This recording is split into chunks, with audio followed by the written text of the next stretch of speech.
Sentro ngayon ng mainit na usapan ang napapabalitang hiwalayan ni Geneva Cruz at Dean Rojas. Ito ay matapos mapansin ang matapang na patama ni Dean ukol sa high standards at loyalty na pinaniniwalaang para kay Geneva, na lalo pang pinagtibay ng pag-unfollow nila sa isa't isa sa Instagram. The Philippine Showbiz List presents, hiwalay na ba si Geneva Cruz kay Dean Rojas dahil sa high standards issue? The Untold Past and the Slow Burn Love Story. Matapos ang 4 na taon ng pagiging sarado ng puso mula noong 2020, opisyal na ipinahayag ni Geneva noong December 2024 na muli siyang umiibig. Sa press conference para sa kanyang unang holiday single na When Christmas Comes, proud niyang ipinakilala ang lalaking nagpabalik ng ngiti sa kanyang mga labi. Si Dean Michael Rojas, isang jiu-jitsu national athlete. Inamin ni Geneva na labis siyang inspired dahil hindi niya inaasahang darating ang ganitong regalo sa kanyang buhay. Ayon sa kanya, binibigyan siya ni Dean ng mga positive reinforcement at ginagawa siyang mas mabuting tao. Dumating aniya ang pag-ibig sa panahong hindi niya ito inaasahan dahil matagal na niyang itinigil ang paghahanap. Lingid sa kaalaman ng marami, hindi bagong magkakilala ang dalawa. Sa isang panayam noong January 2025, ibinahagi ni Geneva na una silang nag-date 3 taon bago ang kanilang pag-amin. Nagpa siya silang maghiwalay muna upang ayusin ang kanilang mga sarili, ngunit nanatili silang magkaibigan hanggang sa muling mag-reconnect. Inilarawan ni Geneva ang kanilang pagmamahalan bilang isang slow burn type of love. Aniya, alam niyang handa na siyang magmahal muli nang maramdaman niyang ang relasyon nila ay hindi lamang tungkol sa romance. Naging mahalaga rin ang pagkakaibigan, respeto, paghanga at pasensya. Sinabi rin niyang hindi sila nagmadali kaya mas nakilala nila ang isa't isa bago naging opisyal ang kanilang relasyon. Ibinahagi rin niya na nagtutugma si Dean sa kanyang personal journal o checklist ng ideal man na isinusulat niya simula noong 11 years old pa lamang siya, gaya ng pagiging matangkad, matalino, nakakatawa, athletic, at mapagmahal sa pamilya. Isa sa mga pinakamahalagang aspeto ng kanilang relasyon ay ang pagtanggap ng pamilya. Ipinakilala ni Geneva si Dean sa kanyang pamilya kung saan magkasama pa silang nagdiwang ng Pasko noong 2024. Ganoon din si Dean na ipinakilala siya sa kanyang mga magulang. Higit sa lahat, aprobado si Dean ng mga anak ni Geneva.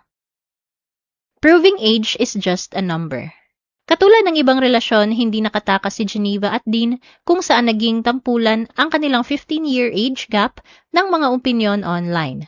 Ngunit pinatunayan ng dalawa na hindi ito hadlang sa kanilang couple goals. Noong December 2025, sumabak si Dean sa SEA Games sa Thailand.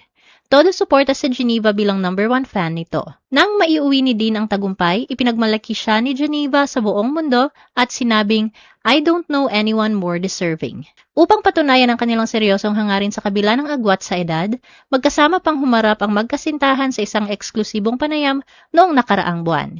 Dito ay masinsinan nilang tinalakay kung paano nila hinaharap ang pananaw ng publiko at kung paano pinatitibay ng kanilang magkaibang edad ang kanilang samahan. Anila ang kanilang relasyon ay nakasentro sa disiplina sa kalusugan, workout, at paggabay sa isa't isa.